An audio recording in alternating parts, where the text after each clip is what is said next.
Hi అండి, welcome back to my channel Bhavya's world 110.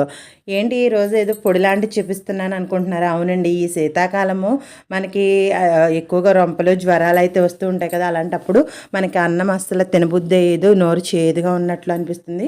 అలాంటప్పుడు ఈ విధంగా మనం కారపొడిని చేసుకుని తిన్నామంటే నోటికి రుచిగా కమ్మకమ్మగా కారం కారంగా పుల్లపుల్లగా ఉంటుంది. ఒక్కసారి నేను చెప్పినట్లు చేయండి, టేస్ట్ అయితే చాలా బాగుంటుంది. చాలా సింపుల్ ప్రాసెస్, అలాగే రుచి కూడా చాలా బాగుంటుంది. ఒక్కసారి చేసి పెట్టుకున్నామంటే కనీసం ఒక నెల రోజుల వరకు కూడా నిలవ ఉంటుంది. ముందుగా దీనికోసం మనం స్టవ్ ఆన్ చేసి 2 టేబుల్ స్పూన్ ఆయిల్ అయితే యాడ్ చేయాలి బాండీలో. తర్వాత మనం ఎండుమిర్చిని బాగా ఫ్రై చేసుకోవాలి. ఎండుమిర్చి ఫ్రై అయిన తర్వాత వాటిని ఒక ప్లేట్లోకి అయితే తీసుకుందాము. చూడండి, ఈ విధంగా పొంగినాయి అంటే మిరపకాయలు లేకపోయినట్టే. తర్వాత అదే బాండీలో ధనియాలను కూడా తీసుకుంటున్నాను. ధనియాలు కూడా బాగా ఫ్రై అవ్వాలి. మనకి ధనియాలు అనేవి మనం మీడియం ఫ్లేమ్లో మంటను పెట్టి ఫ్రై చేయాలి. అప్పుడే మనకి బాగా ఫ్రై అవుతాయి మాడకుండా. చూడండి, ఈ విధంగా గరిటెతో కదుపుతూ ఉండాలి. అప్పుడే మొత్తం ఈవెన్గా ఫ్రై అవుతూ ఉంటాయి. మంటను అయితే మీడియం ఫ్లేమ్లో పెట్టుకోండి, ఇది మట్టుకు మర్చిపోకండి. లేదంటే హై ఫ్లేమ్లో పెట్టామంటే గమ్మున ఎగిపోయినట్టు అయిపోతాయి, కానీ అంత రుచి అనేది ఉండదు. ధనియాలు మనకి స్మెల్ అనేది వస్తుంది, అప్పుడు మనకి కొద్దిగా ఫ్రై అవుతున్నట్టు అర్థము. ధనియాలు మనకి సువాసన వచ్చిన తర్వాత అందులోనే జీలకర్ర కూడా యాడ్ చేసుకుని ఫ్రై చేద్దాము. చూడండి, ఇదిగో జీలకర్రను కూడా యాడ్ చేశాను. ఈ రెండింటిని కూడా మనం గరిటెతో కలుపుకుంటూ ఉందాము. మనం తీసుకున్న స్పైసెస్ అన్నీ కూడా ఒకదాని తర్వాత ఒకటి యాడ్ చేసుకుంటూ ఫ్రై చేసుకోవాలి. ఇంకొంచెం అయితే మనకి జీలకర్ర కూడా ఫ్రై అయిపోతుంది. జీలకర్ర అనేది త్వరగానే ఫ్రై అయిపోతుంది మనకి. చూడండి, ఇంకొద్దిసేపట్లో మనకైతే ధనియాలు జీలకర్ర కూడా ఫ్రై అయిపోతాయి. ఈలోపు మనము కరివేపాకు ఉంటుంది కదా, దాన్ని శుభ్రంగా కడిగేసుకొని పక్కన అయితే తడి లేకుండా ఆరబెట్టుకోవాలి.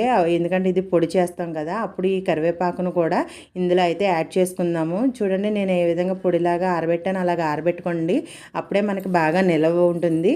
తర్వాత కరివేపాకు ఒక నిమిషం ఫ్రై అయిన తర్వాత వెల్లుల్లిపాయి చింతపండుని కూడా తీసుకున్నాము కూడా కదా, అవి కూడా ఇందులో యాడ్ చేసుకుని ఫ్రై చేసుకుందాము. చూడండి, ఈ విధంగా ఒకదాని తర్వాత ఒకటి యాడ్ చేసుకుంటూ మంటను మీడియం ఫ్లేమ్లో పెట్టుకుంటూ మనం గరిటెతో అటు ఇటు కదుపుకుంటూ ఫ్రై చేయాలి. అప్పుడే మనకి పొడి అనేది చాలా టేస్టీగా వస్తుంది. ఇంకా మీకు రుచిగా కావాలంటే తెల్ల నువ్వులు ఉంటాయి కదా, అవి కూడా ఒక డ్రై ఫ్రై కింద చేసి వాటిని కూడా ఇందులో యాడ్ చేసి ఫ్రై చేస్తే కమ్మగా చాలా బాగుంటుంది.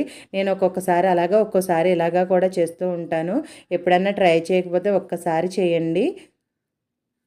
అంతేకాదు, ఈ కారపొడిని మనం ఇడ్లీలో బొంబాయి చట్నీ చేసుకుంటాం కదా, దానిపైన చక్కగా స్ప్రింకిల్స్ చేసుకుని ఇడ్లీ కారపొడి బొంబాయి చట్నీ కాంబినేషన్లో తింటే చాలా బాగుంటుంది.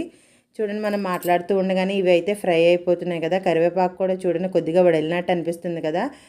తర్వాత ఇందులోనే మనము రుచికి సరిపడినంత ఉప్పు కూడా యాడ్ చేసుకుందాము. ఎందుకంటే సాల్ట్ కన్నా కూడా ఈ విధంగా కళ్ళుప్పునే యాడ్ చేసుకుని ఫ్రై చేసామంటే మనకి స్టోర్ ఉండడానికి చాలా రోజులు, ఎన్ని రోజులు ఉన్నా సరే మనకు పాడవకుండా ఉంటుంది. చూడండి, ఈ విధంగా గరిటెతో అన్నీ కలుపుకోవాలి. కరివేపాకును ఒక్కసారి అంటే పొడి అవుతులేదు, ఇంకా కొంతసేపు ఫ్రై అయితే చేయాలి. మీకు ఒక డౌట్ రావచ్చు, ధనియాలు అనేవి ఫ్రై అయిపోయినాయి కదా, మాడవా అనుకోవచ్చు. ఏం మాడవండి, ఎందుకంటే ఒకదాని తర్వాత ఒకటి ఇవి వెట్టున్నవి వేస్తున్నాం కదా, అంటే చింతపండు వెల్లుల్లిపైని ఈ చెమ్మ అనేది వాటిని అబ్జర్వ్ చేసుకుని అన్నీ కూడా ఈవెన్గా ఫ్రై అవుతాయి. ఇప్పుడు చూడండి, మనకి ఫ్రై అయిందో లేదో. ఇప్పుడు కరివేపాకును పట్టుకొని చూసుకుందాము. ఇలాగంటే అది పొడిమైపోవాలి, అప్పుడే మనకి బాగా అది చూసారా ఫ్రై అయింది. ఇప్పుడు దీన్ని మనం స్టవ్ ఆఫ్ చేసుకుని ఒక్కసారి కలుపుతూ ఉండాలి. స్టవ్ ఆఫ్ చేసాం కదా అని కదపకుండా ఉన్నామంటే అవి అయితే మాడిపోతాయి అవి హీట్కి. తర్వాత ముందుగా పక్కన పెట్టుకుని ఎండుమిర్చిని కూడా ఇందులో యాడ్ చేసుకుని తర్వాత ఒకసారి అన్నీ కలిపేసుకుని మిక్సీ అయితే పట్టుకుందాము. చూడండి, ఈ విధంగా తీసుకుని మనం మిక్సీ అయితే పట్టుకుందాము.